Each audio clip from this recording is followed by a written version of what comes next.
So this is our 2011 980 series Alfa Romeo Giulietta. And the fuel cap should not be like this, it should actually work like this. Hey guys, Cam here, welcome you back to the build room. That fuel cap situation sucks, so in this episode I'm going to show you how to fix it right up using basic hand tools and one cheap, genuine part. So stick around and check it out.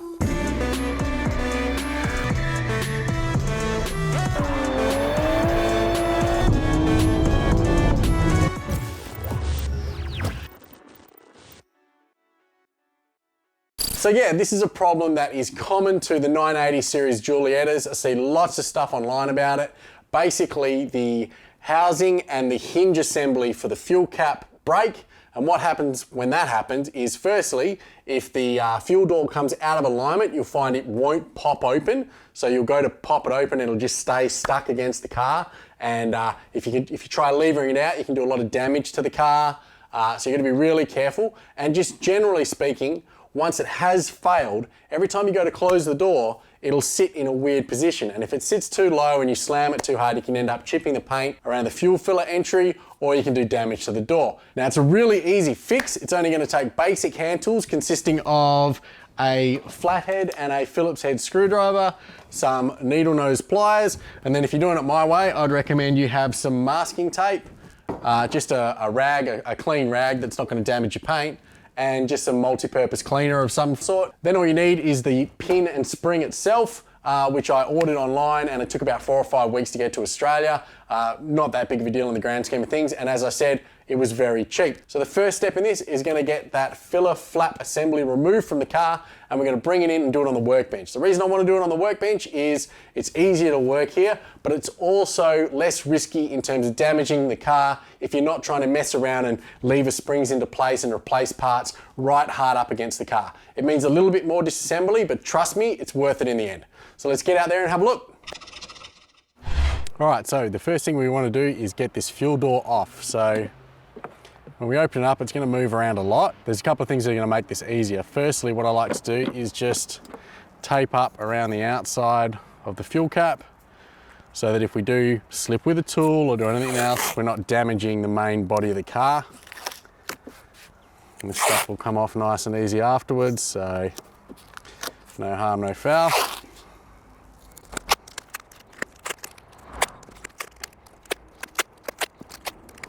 Next, I want to take this outer door off. There's 2 parts to this door. You've got this inside black area with the hinge on it, and then you've got the outer piece. Now, if you just slide a screwdriver in here, you can lift up the tab, then basically that will just slide off like that. That way you can remove the door. You don't have to worry about damaging that either. This is also a good tip if you ever need to get your paint matched. Pop your fuel door off, take that down to the shop, and they'll be able to match based on that. So we'll put this aside. And now we've just got the bare hinge area, this tie which is to the fuel cap, and then the inner housing. Now we need to take out this Phillips head here, like so.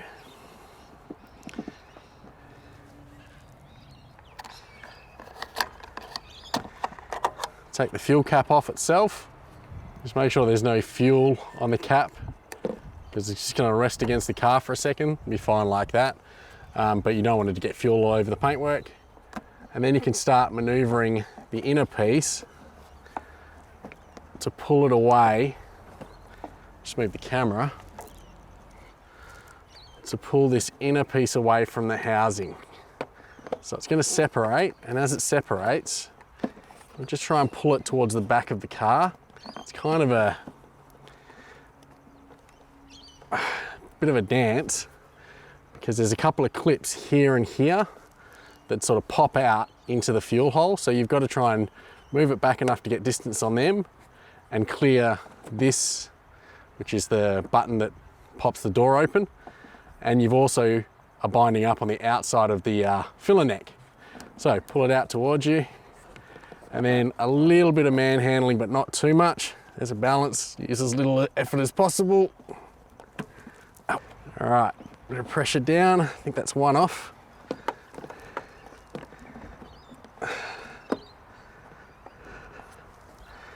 Okay, and out. All right, and that's the housing itself. And all we're attached to now is the drain for any overflow. So I'm gonna remove that. Just leave it on the side of the car. And we're good. Now with the whole unit out, it's easy to move it around. What we can do now is there's, on this fuel cap holder, there's a couple of little pins that we can push in. And by doing that,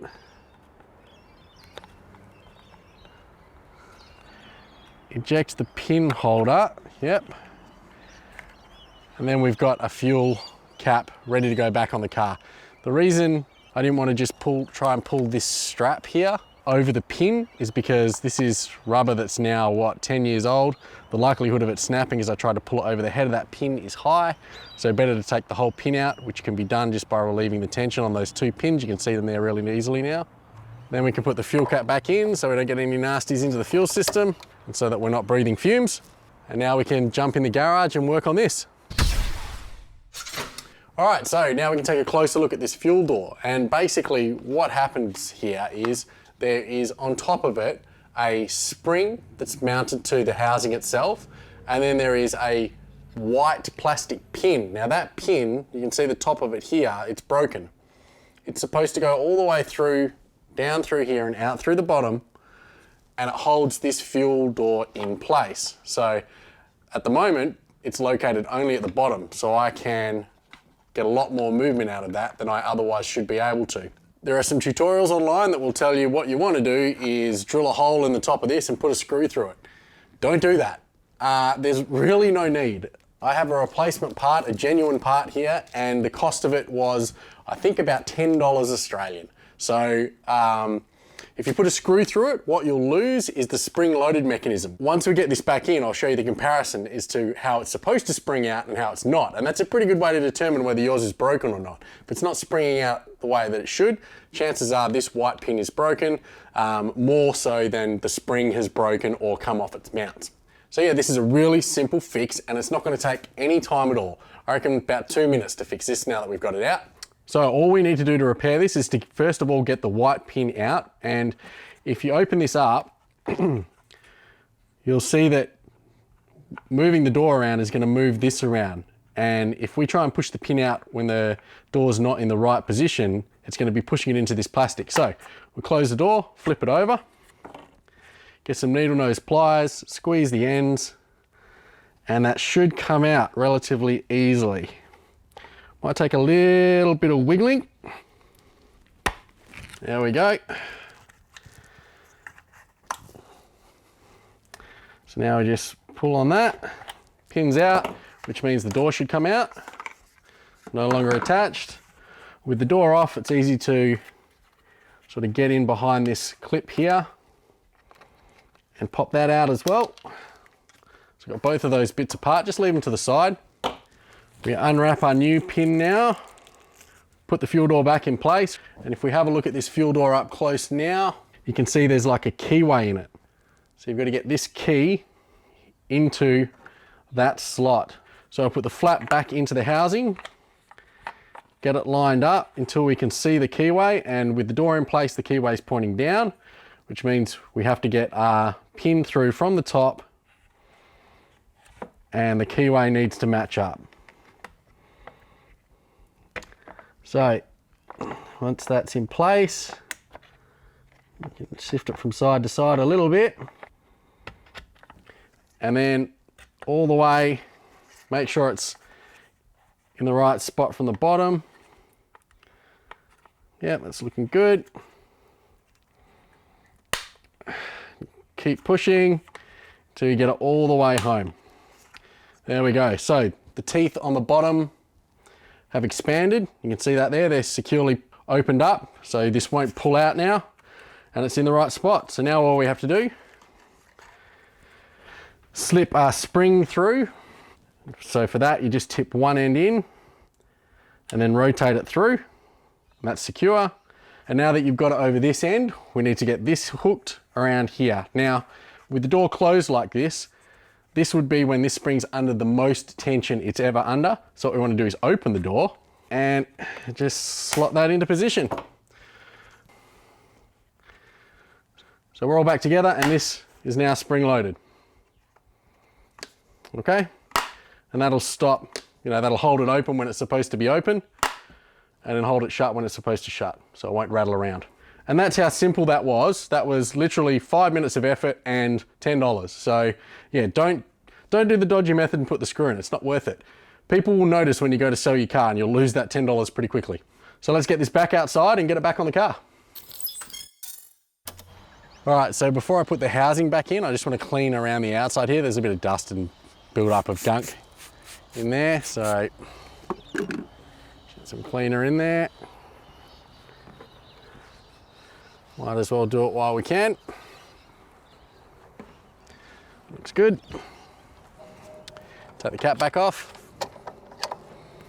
The first thing to do is get the vent hose back into the housing. It's a soft rubber, so you can just sort of push it through it. There we go.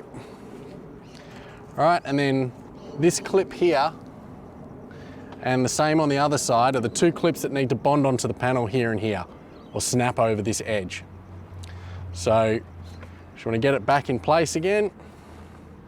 We're doing the reverse process to how we took it out, which means get this piece in first behind the panel and then just manipulate the rubber until it all fits around. Push where the clips were to make sure they're in, and that's it.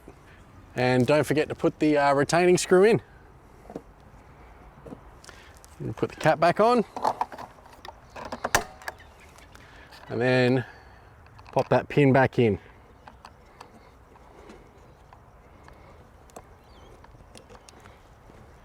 And then once you've done that, you should be able to close the flap. And then when you open it, it'll sit proud, it won't move around. And we've lost that vertical movement. All right, so that's a lot more stable than it used to be. It's not going to hit the bottom of this panel and chip the paint when you're closing it, and it's not going to flap about while you're trying to fill up the car. So then all we need to do is put the outer panel on. Now these two runners here and here line up with the holes here and here, so you basically just push it into place, and it's sitting, I guess, towards me at the moment too much. And then as we slide it on, you'll see the red clips covering up the black plastic, and it'll just clip into place. There we go. Fixed. So, remove the tape.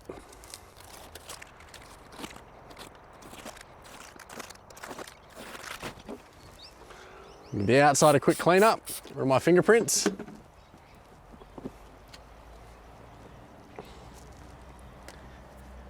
And we are good as gold. That's how it should work. Now if you give me 2 seconds, we'll jump back to the workbench inside and I will give you the part number for that pin. So yeah, we're done. Now that only took basic hand tools and not a lot of time at all, so it's definitely something that most people can tackle at home. Now, the part number for that pin, 005-185-1496-001. And just in case it is a genuine part, it'll focus in there, you can see all the details that you need. And as I said, that was only about $10 Australian. In fact, I think the shipping, and this came from Germany, the shipping was more than the actual part itself. So yeah, that's pretty much us done for the day. So definitely a shorter episode this time. I've been sick for a couple of weeks, so I just haven't had time to create enough content for a full episode. But also, I wanted to try out what it would look like if we did some shorter episodes that were really targeted to fixing one solution that people might want to view again and again and again over time, rather than having to sort back through a full series to figure out where we solve the particular problem they have. So yeah, I'm really interested to see what you guys think of it, whether it's going to be a workable format or not. If you did like it, obviously hit the like button, subscribe if you haven't, and don't forget to hit the notification bell. If you didn't like it, feel free to throw a comment in and let me know what would work a little bit better. And if you're new to the series and the Giulietta is what's brought you to the channel, go back a little bit, you'll be able to see a full-length episode on fixing the clear coat on the headlights of the Giuliettas, which is another big problem. And if you like that, you should have a look at the rest of the series, which includes a full series on my 1976 RA23 Toyota Celica, which I'm going to link to here. And then we've got some episodes about my 2020 A90 Supra, which I'll link to there. Other than that, I just want to say thanks for watching, and I'll see you next time on The Build Room. Bye for now.